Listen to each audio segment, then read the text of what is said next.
श्री गुणी मैया के चरणारविंदों में असीम असीम आस्था के साथ वंदन नमन करने के पश्चात अत्र उपस्थित धर्म प्रेमी बंधुओं, मुमुक्षु आत्माओं, भक्त जीवों, कहते हैं प्रभु के साथ में अपनी लगन को कैसे लगाना है। कहते हैं भक्ति का हमारा ये विषय चल रहा है कि किस प्रकार से भक्ति की जाती है, किस प्रकार से प्रभु के साथ ऑनलाइन होना है। कहते हैं आज एंड्रॉइड का जमाना है, नेट का जमाना है और नेट में हर एक चीज बड़ी जल्दी हो जाती है। जैसे मैं आपको बता रही थी कि आप लोग अपने फोन से किसी का भी नंबर लगाओ, बड़ी जल्दी मिल जाता है। चाहे अपने देश में हो, चाहे विदेश में हो, चाहे अपने देश में हो, चाहे विदेश में हो, एक बार ना सही दूसरी बार में नंबर मिल जाता है। चाहे अपने गांव में हो, चाहे बाहर के गांव में हो, चाहे अपने स्टेट में हो, चाहे दूसरे स्टेट में हो, नंबर को मिलने में देरी नहीं लगती। परंतु कब नंबर को मिलने में देरी नहीं लगती, परंतु कब? जब उस सिम के अंदर में पैक डला हो, यानी शराब का पैक नहीं, पैक डला हो, यानी जब उस सिम के अंदर में पैसे डले हुए हो और वो सिम चालू हो। अगर मोबाइल के अंदर सिम ना डली हुई हो और इस सिम के अंदर में पैसे ना डले हुए हो तो वो मोबाइल डब्बा बंद कर रह जाएगा, एक खिलौना बनकर हमारे पास में रह जाएगा। तो कहते हैं जैसे विदेश में बात करने के लिए आपको मोबाइल चाहिए और मोबाइल को चलाने के लिए आपको सिम की जरूरत है और सिम भी एक्टिवेट होनी चाहिए। जब तक सिम आपकी एक्टिवेट है, आपकी सिम चल रही है, उससे ही बात हो सकती है, अन्यथा बात नहीं हो सकती। तो सोचिए मेरे बंधुओं, जरा चिंतन कीजिए, जरा विचार कीजिए। एक छोटा सा मोबाइल, सिर्फ एक छोटा सा मोबाइल भी बिना सिम के नहीं चल सकता और वो सिम भी जब तक एक्टिवेट ना हो यानी चालू ना हो तब तक वो भी मोबाइल को चला नहीं सकती। तो यानी एक देश से अपने प्रदेश में बात करनी है, उसके लिए आपको सहायता की जरूरत है, उसको चलाने के लिए भी आपको मोबाइल सिम और पैसे की जरूरत है। तो फिर मेरे बंधुओं, अगर हमें प्रभु से तार भिड़ानी है, अगर हमें प्रभु के साथ में जोत जलानी है, अगर हमें प्रभु का आशीर्वाद पाना है, तो उसके लिए आपको सिर्फ साधन की जरूरत नहीं कि माला ले ली, आरती ले ली, मंदिर में चले गए, घंटा बजा दिया, सामायिक कर ली, औषध कर लिया, व्रत कर लिया, उपवास कर लिया। इसको कर देने से ही भक्ति नहीं होती। सिर्फ ये साधन है, ये एक साधन है और साधन के साथ में हमें सिम चाहिए। मोबाइल के साथ जैसे हमें सिम चाहिए, इसी तरह से माला करने के लिए आपको क्या है?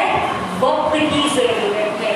माला करने के लिए आपको समय की जरूरत है। माला करने के लिए जिस समय आप वक्त निकालते हैं यानी वो सिम एक्टिवेट है, यानी वो सिम है आपकी।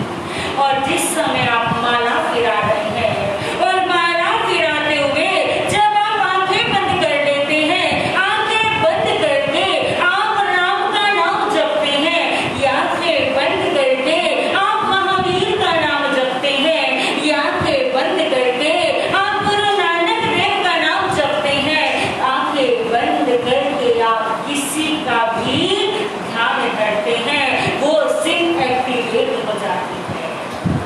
यानी वो माला आपकी एक्टिवेट हो गई। कहाँ के लिए? परमात्मा से जुड़ जाइए। कहते परमात्मा से जुड़ना है तो एक्टिवेट होना पड़ेगा, खुद को एक्टिव रखना पड़ेगा, क्योंकि जब तक आप खुद एक्टिव नहीं होंगे तब तक आप सामने वाले को एक्टिवेट कैसे कर सकते हो। आपको एक्टिव होना पड़ेगा और जब आप एक्टिव हो जाएंगे तो स्वतः ही वो सिंह भी, यानी वो दिल भी, वो मन भी, वो विचार भी हमारे प्रभु के साथ में एक्टिवेट हो जाएंगे, तार से तार मिल जाएगी।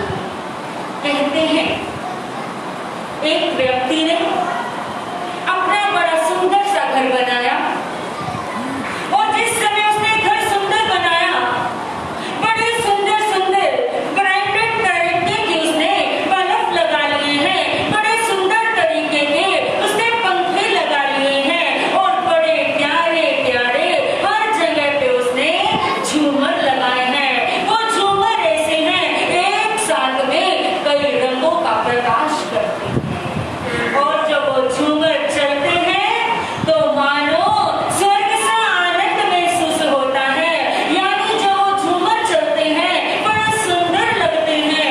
ऐसे झूमर उसने अपने घर में लगा लिए। आज उसके मकान का मुहूर्त है और मकान का मुहूर्त करने के लिए उसने क्या किया, अपने घर को लाइटों से सजवा दिया है।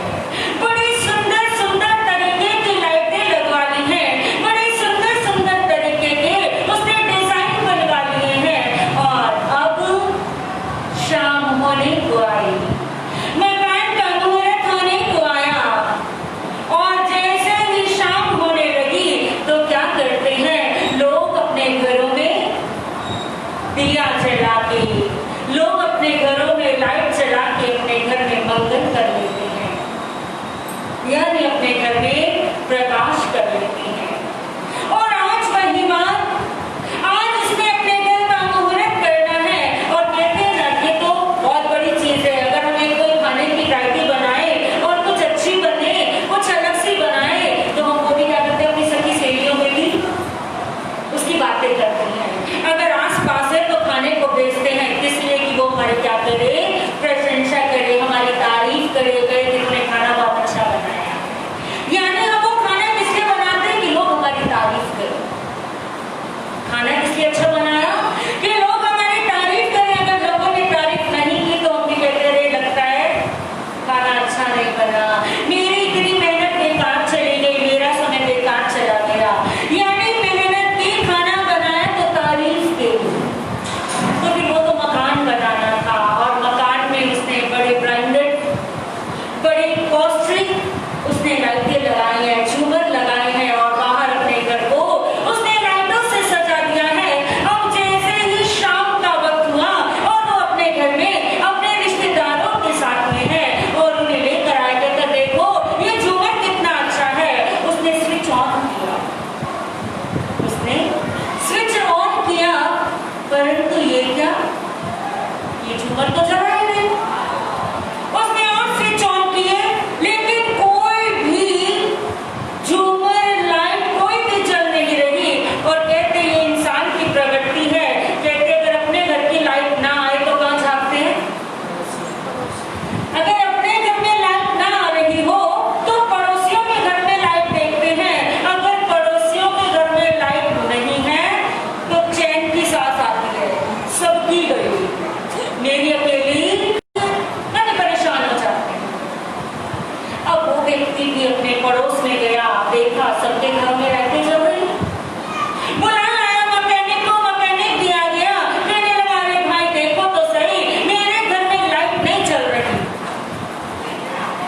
अब जो मैकेनिक आया उसने मेन स्विच को देखा, मेन स्विच जो थे वो सब ऑन थे, सारे मेन स्विच ऑन है, कहीं भी कोई तार या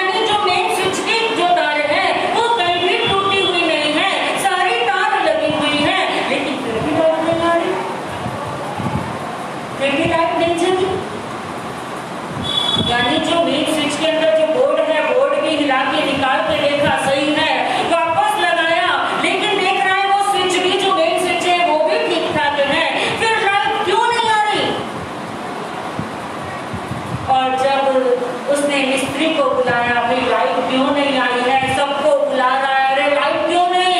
एक जो मिस्त्री था, जो बिजली वाला था, वो आया और उसने देखा और देखते कहने लगा कि बाबूजी आपने हर एक चीज तो बड़ी सुंदर से सुंदर लगवा ली, बड़ी प्यारी से प्यारी लगवा ली, लेकिन मेरे बाबूजी आपने तार डलवानी तो याद ही नहीं रखी।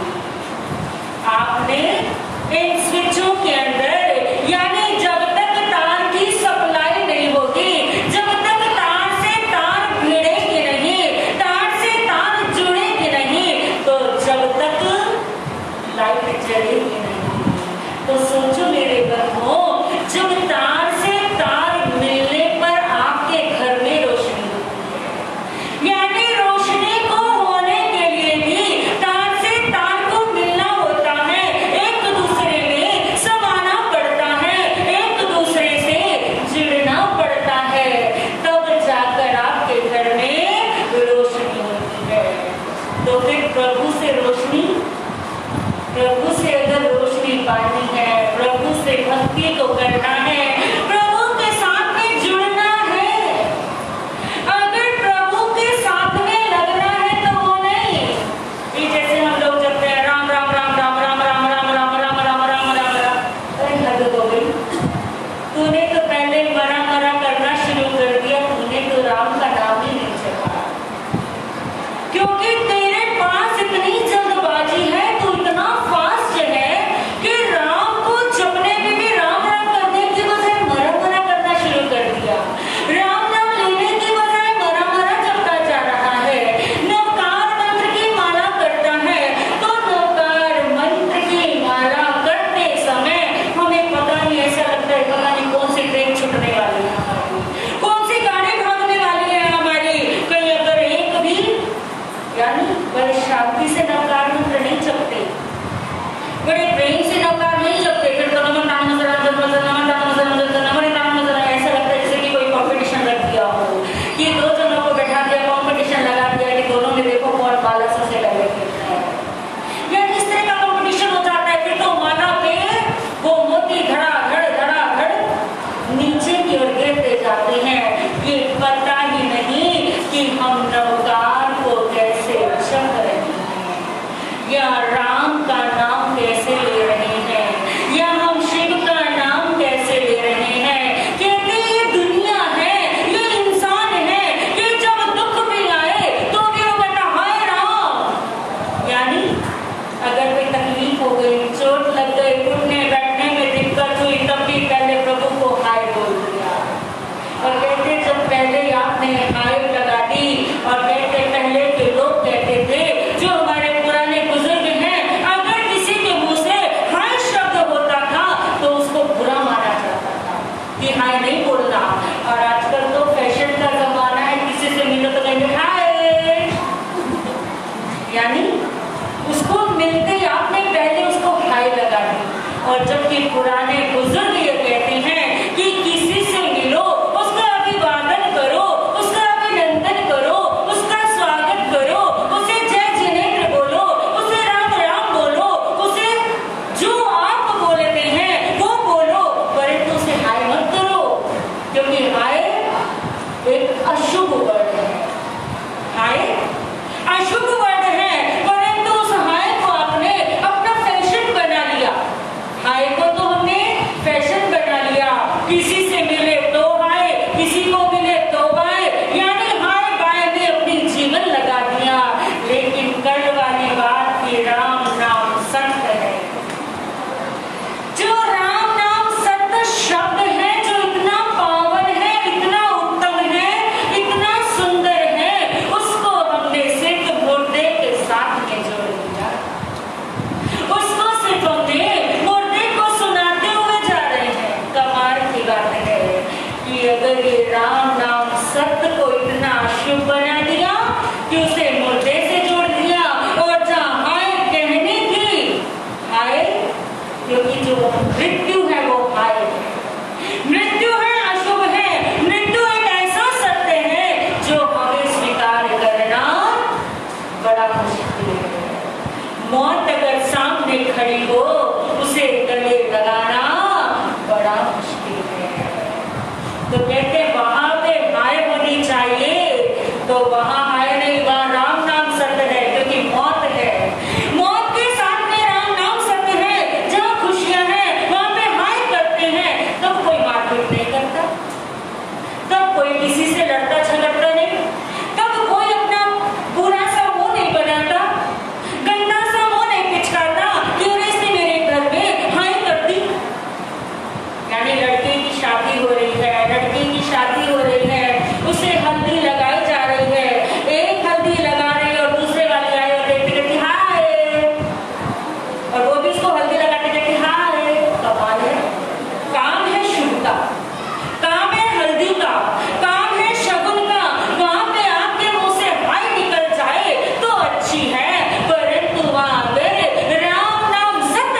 कहते हैं पहले चमत्कार थे, आज कोई चमत्कार नहीं, लेकिन मैं कहती हूँ आज भी चमत्कार है, सिर्फ आजमाने वाला चाहिए, वो भक्त चाहिए, वो भक्त चाहिए जो अपने जिंदगी और मौत से लड़ जाए भक्ति करने के लिए, अपने जिंदगी और मौत से समर्पण हो जाए प्रभु को, ऐसा भक्त चाहिए। तब जाकर क्या होगा, हमारा तार उससे मिलेगा, हमारे जीवन में चमत्कार होगा। कहते चमत्कार कोई खिलौने वाली चीज नहीं कि कोई जादूगर ने अपनी जादूगरी की और उसने आपको चमत्कार दिखा दिया। कहते चमत्कार तो वो है जो सच्चे हृदय से किया जाता है, प्रभु का नाम जो सच्चे हृदय से जप लेता है। एक कहानी के तौर पे आपको बताती चलो, कहते कहानी क्यों सुनाई जाती है, सिर्फ कहानी इसलिए सुनाई जाती है कि वो जल्दी हमें समझ आ जाती है। कहानी कथा कहानी जल्दी समझ आती है, अगर गुड़ भाषा चलती जाए तो हमारे ऊपर से निकलनी शुरू हो जाती है। और कहानी इसलिए सुनाई जाती है, वो हमारे कानों में पड़ के शायद हमारे भीतर निकल जाए। एक बार एक नौकर अपने मालिक के पास आया और अपने मालिक से कहने लगा कि मालिक मुझे 2 दिन की छुट्टी दे दीजिए। क्यों?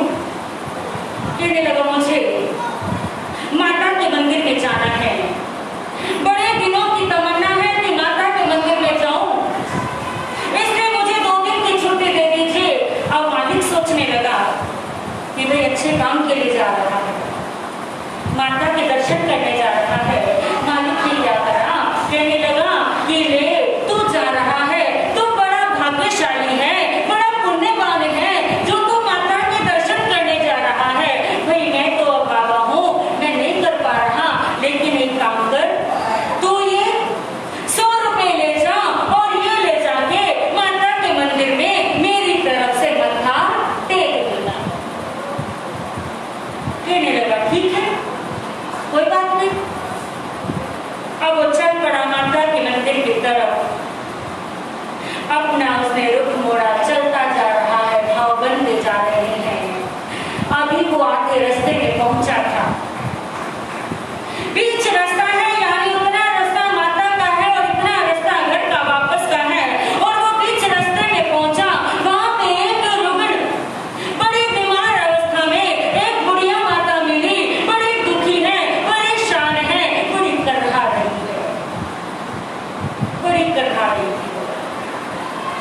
अब वो जो नौकर था, यानी वैसे तो इंसान है लेकिन आपको नौकर इसलिए बता रही हूँ कि वो मालिक के पैसे लेकर साथ चला, इसलिए वो नौकर है।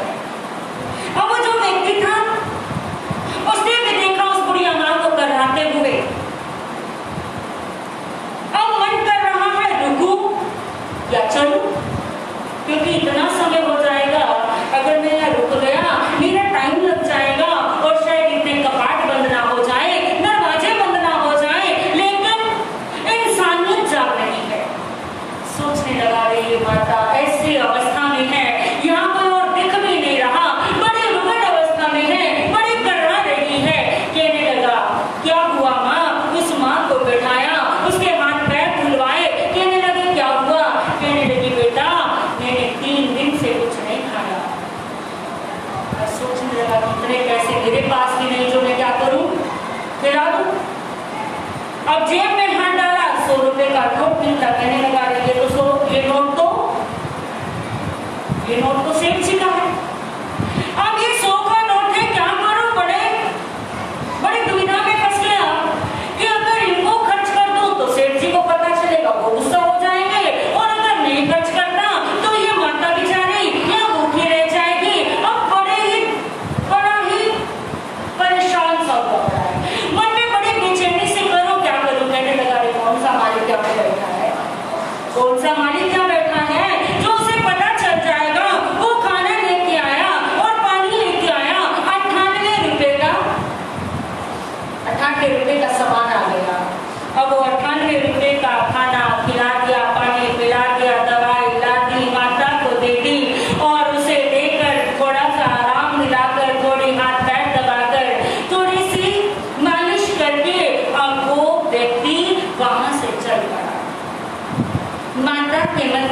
पहुंच गया, मस्तक झुकाया, प्रणाम किया, नमन किया और अपने जेब से वो दो का सिक्का निकाला। कहने लगा, लो ये 2 का सिक्का मेरे सेठ जी ने भिजवाया और ये कह के उसने वहां पे मंदिर में चढ़ा दिया। कहने लगा, कौन सा सेठ जी को पता चल रहा है मैंने 100 चढ़ाए या 2 चढ़ाए, कौन सा उन्हें इससे पता चल जाएगा। कहने लगा, जो कर दिया कर दिया। अब वो वहां पे आया और उसने मस्तक झुका के 2 का सिक्का चढ़ाया। कहने लगा, सेठ जी की तरफ से है, मेरे मालिक की तरफ से है। अब वो आ गया, कुछ नहीं बताया कि क्या हुआ क्या नहीं। कहने लगे, तूने मेरे सिक्के चढ़ा दिए, तूने मेरा नोट चढ़ा दिया। हाँ जी बाबूजी चढ़ा दिया। कहता, मैं बताऊंगा गुस्सा हो जाएंगे, क्योंकि लालों का कुछ पता नहीं चलता, दिमाग घूम जाए, कुछ मेरे को डांटने लगे, फटकारने लगे और क्या पता मेरी तनख्वाह में से काटने लगे। कहने लगा, उन्हें कौन सा पता है, कह दूंगा हाँ हाँ। कहता, हाँ जी मैंने आपके 100 के 100 चढ़ा दिया। सेठ जी, शाम का समय था, बड़े खुश हो रहे थे और आज उनके मन में अपनी माता रानी के लिए बड़ी खुशी हो रही है। कह रहे, शुक्र है कि मैं ना जा पाया, लेकिन मेरे नोट जो मेरी माता के चरणों में चढ़ा दिया, आज मैं ना जा पाया, लेकिन मेरी भक्ति चली गई। चलो कुछ ना होते हुए मेरी थोड़ी सी अरदास तो माता के चरणों में लग गई। अब पूरी शाम ऐसी बीत गई, रात हो गई और उसी ख्यालों में है कि धन्य है कि मेरा नौकर जा आया, मैं ऐसा पापी हूँ कि मैं वहां तक नहीं जाके आ सका, ये मेरा वो भाग्य है कि मैं दर्शन नहीं कर सका। ऐसा सोच रहा है, सोचते सोचते सो गए। सोते सोते रात को एक आवाज, तूने मुझे 98 रुपए क्यों चढ़ाए, तूने चढ़ाए थे 100 के 100 चढ़ाता। अरे तूने मुझे 98 रुपए क्यों चढ़ाए, 2 रुपए कहाँ गए। अपनी आवाज सुने एकदम उठे और कहने लगे, ये क्या, 98 रुपए चढ़ाए, 2 रुपए कहाँ गए। ये तो माता की आवाज थी। ये तो ऐसा लगा जैसे मैं साक्षात माता के मंदिर में खड़ा हूँ और माता मेरे से सवाल कर रही है। कहने लगा, नौकर झूठ तो नहीं बोल सकता, ये 98 चढ़ाए हैं, 2 नहीं दिए, यानी 2 का उसने छुपा लिए, 2 कहाँ रख लिए। अब वो सोच रहा था, अब जितनी देर भी जागा, इसी ख्यालों में जागा, सूर्य उदय हुआ और जिस समय नौकर के आने का टाइम था आ गया, बैठा लिया। कहने लगे, बेटा सच सच बताना, क्या तूने 100 के 100 माता को चढ़वाए थे। कहने लगा, हाँ जी बाबूजी, हाँ जी बाबूजी, हाँ जी बाबूजी। लेकिन बेटा तू झूठ बोल रहा है। कहने लगे, बेटा सच बोल, देख अगर सच बोलेगा तो मैं तुझे दुकान पे रख लूंगा और झूठ बोला तो अभी के अभी दुकान से चलता कर दूंगा। अब वो बड़ा परेशान है कि मैं क्या बोलूं, कहीं गुस्सा ना हो जाए। कहने लगा, अगर सच बोला तो सच में मैं कुछ भी गुस्सा नहीं करूंगा, मैं तेरे को कोई दंड नहीं दूंगा, जो भी बात है, जैसी भी बात है, मुझे सच बता दो। हाथ जोड़े, पांव पकड़ लिए, बैठ गया चरणों में और कहने लगा, सेठ जी, बात ऐसी थी कि जब मैं यहाँ से चला, आधे रास्ते पे पहुंचा और एक माता बड़े रुग्ण अवस्था में मिली, बड़े भूखे मिली, बड़े बीमार सी थी और मुझसे उन्हें देखा नहीं गया। और जब उनको मेरे से देखा नहीं गया, मेरे पास में इतने पैसे नहीं थे और मेरे पास सिर्फ आपके 100 का नोट था और वही 100 का नोट मैंने उठाया, उसी से माता को खाना खिलाया, पानी पिलाया, दवाई दी और उसको खर्च करने के लिए मैंने 98 रुपए खर्च कर दिए। मालिक मुझे क्षमा करना, माता के चरणों में सिर्फ मैं 2 रुपए ही चढ़ा पाया, 98 रुपए तो मैंने वहां दे दिए, उस माता के लगा दिए। सेठ जी को समझते देर न लगी कि देखो माता ने मेरे पैसे अपने ऊपर लगवा लिए, अपने आप मेरे से ले लिए, यानी कहते हैं भक्ति को लिए कि सच्चे हृदय से जब हो तो चमत्कार हो जाता है।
लेकिन होनी बड़ी बलवान है।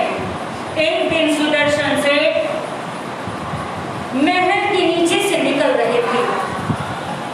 महल में राजा की रानी अपने झरोखे में खड़े हुए नीचे दृश्य को देख रही है और जिस समय वो दृश्य को देख रही थी और उस समय सुदर्शन सेठ को जाते हुए देखा।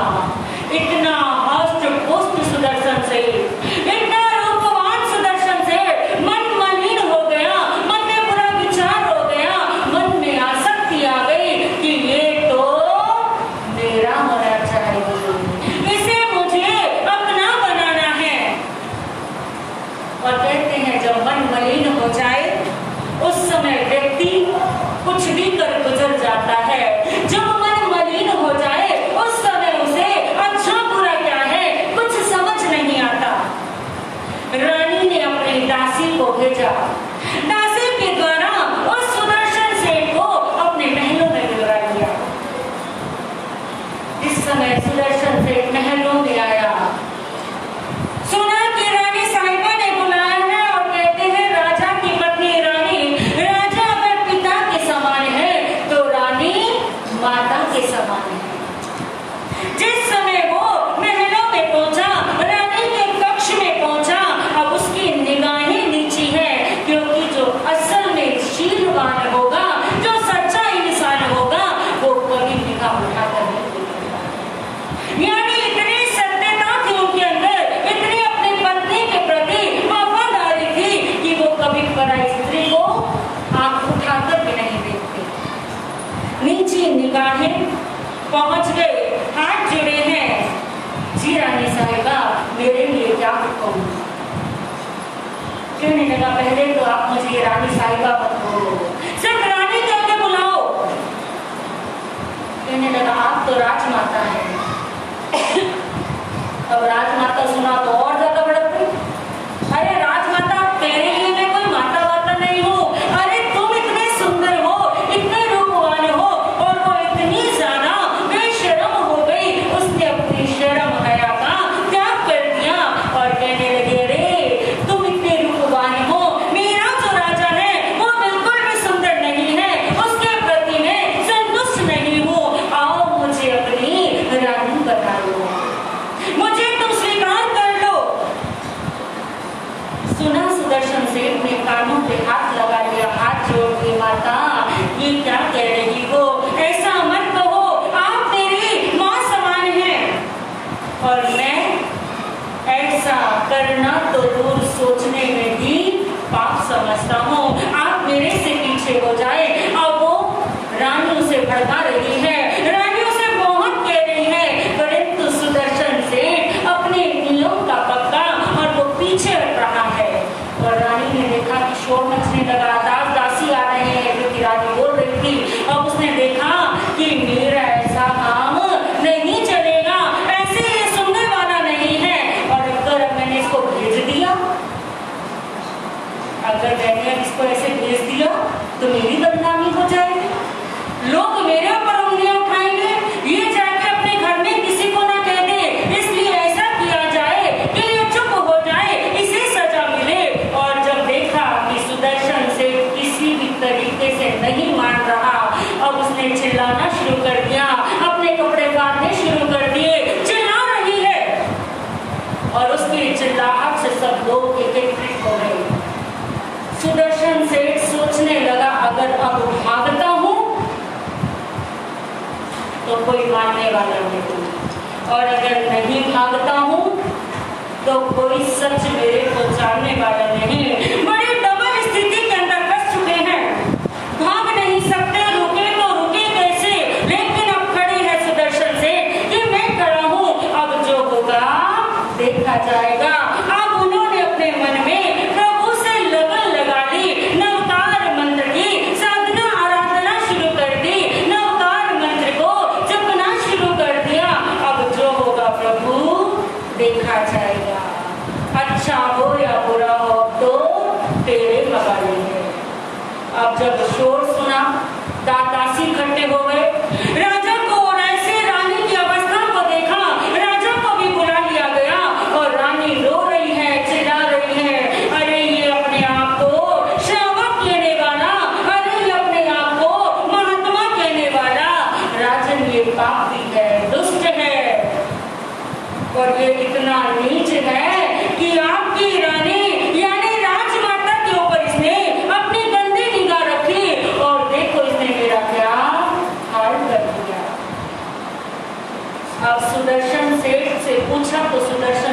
हाँ नहीं कर पाए। किया नहीं क्योंकि ना करे तो किया किसने और हाँ करे तो हुआ कैसे। सोचने लगे कि मेरे चुप रहने से रानी की इज्जत तो बची रह जाएगी। मैं चुप रह जाता हूँ, कोई बात नहीं, जो सजा होगी मुझे मिलेगी, लेकिन राजमाता के ऊपर कोई मिली ना होगी। सुदर्शन चुप रहा, पूछा जा रहा है लेकिन वो ना हाँ कर रहा था, वो ना कर रहा, चुप मौन। राजा को इतना आवेश चढ़ा, इतना क्रोध चढ़ा, कहने लगे जाओ और इसे सूली पे चढ़ा दो, तख्ते पे चढ़ा दो सूली का, इसको चढ़ा दिया जाए। अब मैं इसे अपनी नगरी में या अपनी आंखों के सामने इसे बर्दाश्त नहीं कर सकता, ले जाओ इसे और सूली के तख्ते पे चढ़ा दो। कहते जो सेवक है वो तो राजा के गुलाम है। जो राजा ने कह दिया वही मानना है, राजा की बात को माना।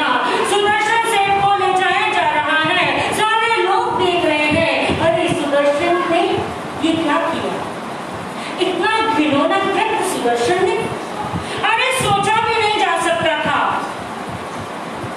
सोचना भी नहीं और ये तो ऐसा काम कर रहा है। लेकिन सुदर्शन सबकी सुन रहा है, सबकी सुन रहा है। जल्लाद लेकर जा रहे हैं, तख्ते पर ले गए और जैसे ही तख्ते पर लेके गए उसने दोनों हाथ जोड़ दिए। अपने दोनों हाथों को जोड़ के नवतार महामंत्र की आराधना कर रहा है, सबका ध्यान कर दिया और प्रभु के चरणों में विनती कर रहा है, प्रभु जो मेरे द्वारा किसी का हृदय दुखी हुआ हो। तब इसने रानी को प्रेम नहीं किया, तभी वो कहता है मेरे द्वारा प्रभु अगर किसी का हृदय दुखा हो, मेरे द्वारा अगर किसी जीव को कष्ट पहुंचा हो, मैं हाथ जोड़कर उन सभी जीवों से क्षमा याचना करता हूँ, उन सभी जीवों से मैं क्षमा मांगता हूँ। अगर मैं कुछ अपने जीवन में किसी का भला ना कर पाया हूँ, प्रभु उसकी क्षमा मांगता हूँ कि मैंने अपने मानव जन्म को सफल नहीं बनाया। और जप रहा है और इधर जल्लाद आए और उन्होंने जैसे ही सूली पर उन्हें चढ़ाया और कहते हैं वो सूली जैसे ही सूली पर चढ़ाया वो चमत्कार हो गया। वो उनकी सच्ची श्रद्धा, वो उनकी निष्ठा, वो उनका शीलवान होना प्रभावित हुआ और ऐसा प्रभाव दिखा, ऐसा चमत्कार दिखा। वो सूली सिंहासन बन गई, वो सूली सिंहासन बन गई। कहा तो उन्हें तख्ते पर चढ़ाकर सूली पर चढ़ाया जा रहा था और कहा ऐसा चमत्कार हुआ। वो धर्म का, उनकी सच्ची भक्ति का, उनकी सच्ची आराधना का वो चमत्कार हुआ कि सूली सिंहासन में तब्दील हो गई।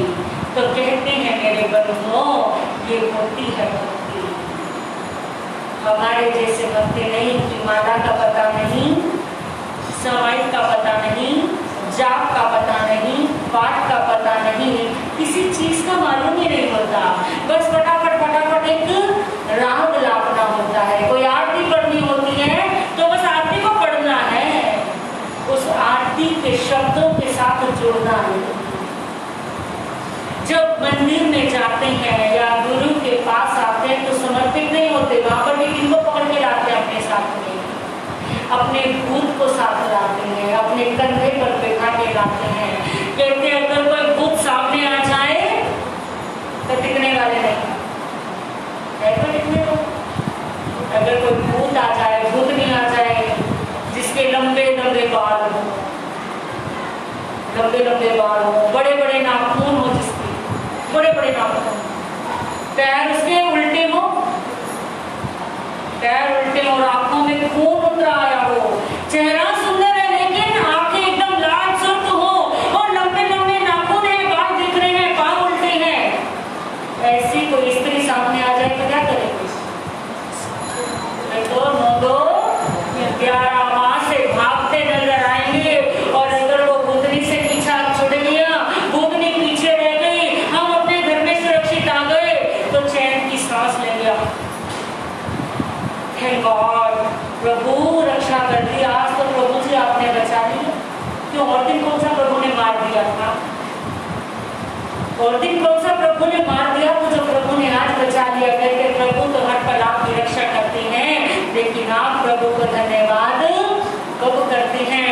वो तो देने वाला देता जा रहा है, लेने वाले में दम हो कि वो कैसे देता है। हम तो अपने प्रभु के दर पे भी आते हैं, गुरु के दर पे भी आते हैं तो भिखारी बन के आते हैं। कमाल है, चिंतन करो वो भिखारी हमसे अच्छा है, वो भिखारी हमसे अच्छा जो सड़क पे खड़ा हुआ मांगता हुआ दिख तो रहा है। वो सड़क पे खड़ा हुआ भिखारी हमसे अच्छा है जो सड़क पे खड़ा हुआ मांगता दिख तो रहा है, और हम तो वो भिखारी है जो मांगते भी है और दिखाई भी नहीं देता। वो क्या मांगता है? वो तो बेचारा कटोरा लेके खड़ा है, कोई एक का सिक्का डाल दो, 5 का डाल दो, 10 का डाल दो, वो कोई शिकायत नहीं करता। और हमारे जैसे भिखारी तो प्रभु के पास आते हैं, देने वाला वही है और आज उसी से मांग रहे हैं। लेकिन जैन धर्म नहीं कहता कि प्रभु देता है, क्योंकि जैन धर्म कहता है कि कर्म कर्ता स्वयं है, कर्ता कर्म को करता है, कर्ता ही कर्म को भोगता है। जैन धर्म ये नहीं कहता प्रभु देने वाला है। अगर प्रभु देने वाला हो तो एक की झोली में कांटे और एक की झोली में फूल क्यों हो? एक की झोली में दुख है और एक की झोली में सुख क्यों? एक अपाहिज है और एक सर्वांग है। अगर प्रभु देने वाला है तो उसने ऐसा क्यों किया? पक्षपात क्यों किया? जो पक्षपात करे वो भगवान नहीं, और जो भगवान हो पक्षपाती नहीं। तो मेरे बंधु, हमें अपने प्रभु को भक्ति करनी है, यानी गुरु के पास आना है, खाली होकर आओ। अपने ऊपर भूत लाद के मत लाओ कि चलो जी हम तो ये दुखी हैं, ये परेशान है, ये समस्या है। कहते सारी समस्याओं को छोड़ के प्रभु के दर पे आ जाओ, गुरु के दर पे आ जाओ, गुरु को प्रभु को समर्पित हो जाओ। तो देखो आपके बिगड़े काम स्वतः ही बन जाएंगे, स्वतः ही संवर जाएंगे। मांगने वाले मत बनो, देने वाले बनो। तो कल सुनेंगे कि कैसे मांगा जाता है और हम कितने लालची हैं और कितना मांगते हैं। तो आते रहेंगे और प्रभु की देशना, प्रभु की वाणी को शब्द करते रहेंगे। इन्हीं शब्दों के साथ जय वीर, जय महावीर। नमो अरिहंताणं, नमो सिद्धाणं, नमो आयुर्याणं, नमो वर्षायणं, नमो लोये सब सावणं, ऐसो पंच नमोकारो सब पावपनाशनो मंगलानं च स्वदेशिं परमं हवै मंगलम। गुरु जी की आज्ञा से श्री जतारी मंगलम, अरिहंता मंगलम, सिद्धा मंगलम, साहु मंगलम, केवली प्रणतो धम मंगलम। जतारी लोकोत्तम, सिद्धा लोकोत्तमा, साहु लोकोत्तमा, केवली प्रणतो धम लोकोत्तमा। चतारी शरणं पवज्जामि, हन्ते शरणं पवज्जामि, सिद्धे शरणं पवज्जामि, साहु शरणं पवज्जामि, केवली प्रणतं धमं शरणं पवज्जामि। शरणारिहंत